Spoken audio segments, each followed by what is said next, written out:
By failing to prepare, you're only preparing to fail. Benjamin Franklin. Now that's a quote that's been resonating with me a lot in life because, I think sometimes, most of the time, people equate physical fruit with progress. But they forget the fact that in order to have physical fruit, you need to have deep-rooted roots. You need nourishment. You need foundation. Not everybody in life is set up to necessarily succeed right at the gate.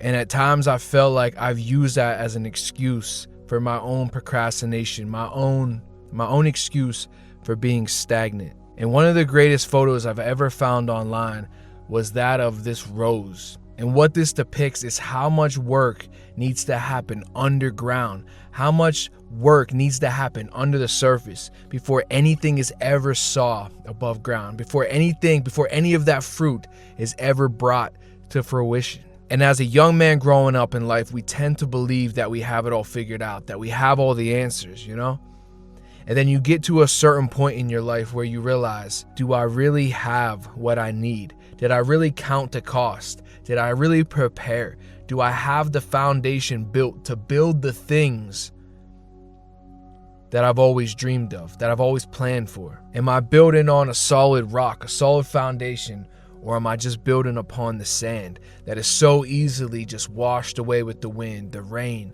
And I believe it's a reality that many of us do not want to admit might be true, that we aren't building on a solid foundation, that we don't have all the answers, that the way we think things should go aren't always the way they should go. So I took about a year off from posting videos because I was tired of posting the same thing over and over and over again with no result, with no real growth. Yeah, I went on a couple cool adventures on the videos and I was learning a couple little things, but I really started to have this crisis in my life, as a lack of better words, or who knows, maybe those are the correct words. But I started to have this crisis in my life, and it's actually starting to get me worked up right now. But I started to have this crisis of, man, I'm not prepared for this. I'm not prepared for the things that I believe God is calling me to do. And I'm not prepared for any other reason, any other fault besides my own. I could blame the world. I could blame my friends, my family. I could blame everybody, man, for not setting me up. Why didn't I get raised up like these kids? Why didn't I have the opportunities these people had?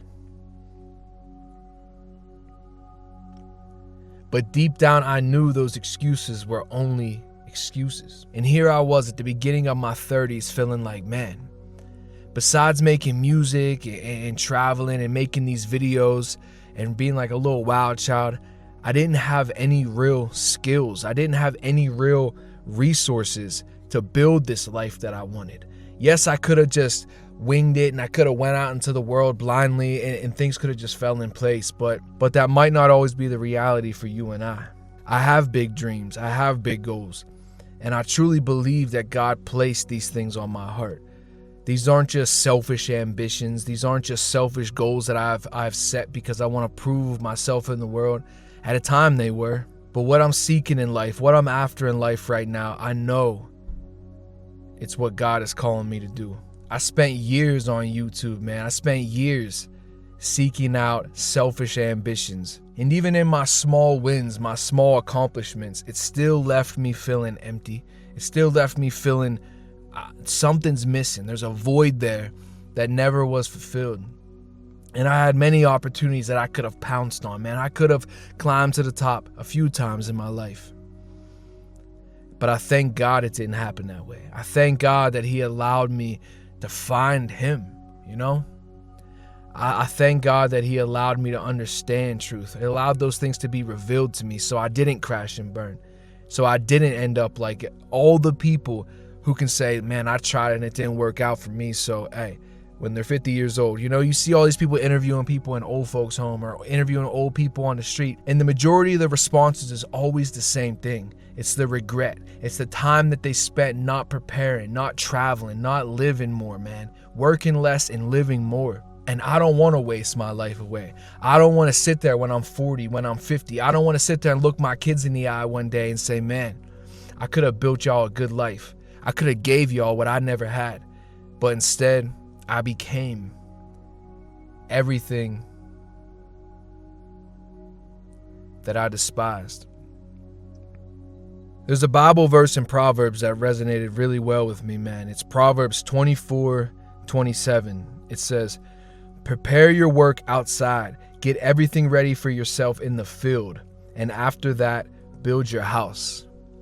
And what that says to me is, before you set out to build this goal, this life, all these dreams that you have, man, make sure the foundation is solid. Make sure the rubbish, the rubble, the garbage, the junk that's cluttering your life is clear. And in Luke 14:28, it says, "For which of you, desiring to build a tower, does not first sit down and count the cost, whether he has enough to complete it?" That's been my biggest problem in life, man. I have these dreams, I have these goals, I have these ambitions. And I like to say that I count the cost. I like to say I had what it took. But I always burn out. I always fizzled out. I always would start something and then just let it die out. Oh, I'm going to post these songs. Oh, I'm going to post these videos. And then I just let it disappear. I let it fizzle out time after time after time. And yes, there's growth in that. There's trial and error, man. There's a lesson in all things if you allow it to be. But instead of having regrets this time, I really when you hit 30, it's like you're not a kid anymore. You know, in the window that you have to try new things and fail, it gets smaller and smaller and smaller. But life comes quicker than you think. All the old people out here, they say, man, life goes by quicker than you think. And in the blink of an eye, it's like, man, I go from 18 to 30 years old, and it bothered me. It bothered me that I didn't have resources of my own, you know. I worked for people that had their own companies. I worked for people under the table that had their own businesses, had their own crews, work crews, and their own trucks and their own tools. They just had it, man. They had their own homes. And here I am living this false reality, this smoke and mirrors of, man, look at me. I'm this rock star. I'm this traveler. I'm this dude that has it figured out. Meanwhile, inside, I still felt hollow, man. I knew something was missing. And like I said, I could have blamed the world, and I did. But I could continue to do that forever. I could become bitter. I could become angry. But there's a verse in a song I heard before. It says, "Don't get bitter, get better." And I let that play in my mind in times like this, because that is the truth, man. So I spent this last year developing skills, gaining resources, gathering up all the pieces to life to move forward that before I just didn't have, because I wanted to be a young, free-spirited hippie. And hey, there ain't nothing wrong with that. But you do need to have resource. You do need to have self-discipline. You do need to be real with yourself, man. We're in the world, but not of the world. So your mind, your body, your soul can be free. But you still have to build resource in this world. Even if you want to live off the grid, away from the man, or out of the system, you're still going to need resources. You're still going to need to know how to hunt and gather and build shelter and stuff, man. You're still going to need to know things. And I couldn't go on anymore not knowing things, not having resource. Even though I haven't been posting YouTube videos and posting music and all that, don't for a second think that I was just procrastinating, man. I just needed to dig my roots deep. I just needed to go under the ground. Because when you're making these YouTube videos, whether we like to admit it or not, we're kind of putting on a show. We're displaying the best sides of our life to the world to let people think that we're something, man, that we're cooler than we might be, or that we're more adventurous than we might be, or we're more knowledgeable than we might be, or we're more spiritual than we might actually be. So I spent this last year or so gathering tools, building a real tool set, and learning how to use it, man. Learning how to use these tools. Learning how to work on my own car. If I have a problem, I don't want to take it to a garage. I love my dad, but I watch my dad throw thousands of dollars away every year on car repairs. I'd rather spend a fraction of that, get the tools, get the parts, and fix my own car. Fix my own problems. Fix my own house. And if you walk through life thinking, oh man, I always got to pay somebody else to do it. I always got to find somebody else to do it. You're going to miss out on a lot of opportunities because things do cost money. To hire someone to fix your car, to hire someone to fix your house, to fix your roof, to fix your plumbing, all those things, it costs thousands and thousands and thousands and thousands of dollars that keep people in a financial prison for their whole life. So I thought, why not make the initial investment? Why not make the initial investment? And instead of going $50,000 in a debt, what about maybe like $2,000 in debt, buying up all the tools that I'd ever need to work on my car, to work on my house, to better my life, and just learn how to use them, learn how to build, learn how to really build a foundation. And if I spent every day, trying to make these YouTube videos, trying to drop music, maybe it would have paid off. Maybe there would have been a light at the end of that tunnel, and maybe there would have been results that I would have been happy with. But I don't want to gamble in life anymore. I don't want to just take a leap of faith in the sense of blindly jumping without any direction. God says you take the steps and he'll lead them. But we have to make sure it's a journey that God actually wants to lead us into. And it's not something that we're just selfishly chasing down to prove ourselves to the world. I don't want to prove myself to the world anymore. I don't want to prove myself to anybody else besides myself. When I look in the mirror, I want to be happy. I want to be proud of the man that I see and the man that I'm becoming. And I want God to be like, man, you had all the odds. You had all the cards stacked against you. But I believed in you. I knew this was happening. I knew you would find your way, and I'm proud of you. What's the goal at the end of this life anyways? To get past that finish line, God saying, good and faithful servant, you ran this race well. You ran this race well. You got across that finish line when all the odds were stacked against you, and when the enemy from every direction was trying to take you out. You crossed that finish line, and you ran that race well. Because you are a good and faithful servant. We're always a servant in this life, whether we know it or not, man. We're servants in this life, whether we know it or not. Do we serve the world? Do we serve ourselves?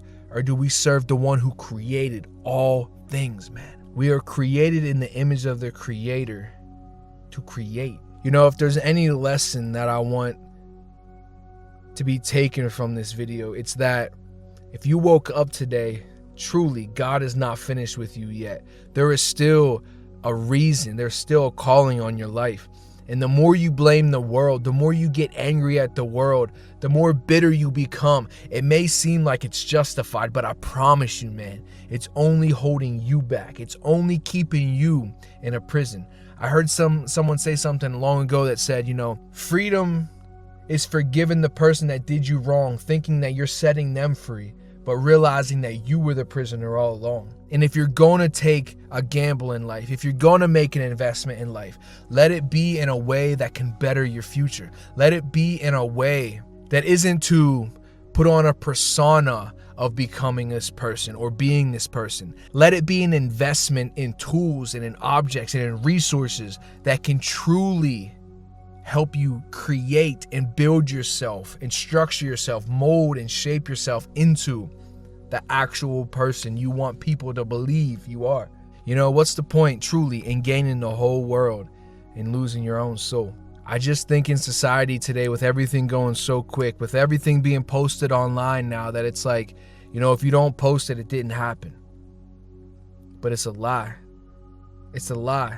And one of the greatest fulfillments for my soul that I've been able to discover is the ability to take something that's broken, take something that is no longer in working order and make it work again. And working on cars is not my passion. That's not a desire of mine. I don't ever want to become a mechanic. But on a deeper level, it's symbolic, man. It was like this root. It was like this underlying idea, this concept, this physical manifestation of taking something broke and fixing it. A year ago, I had nothing but a screwdriver, a hammer, and a ratchet, trying to work on my car in my alleyway. And I didn't even know what I was doing. I was winging it. And now I have pretty much every tool a mechanic could ever want, a construction guy could ever want, and I don't have to borrow it.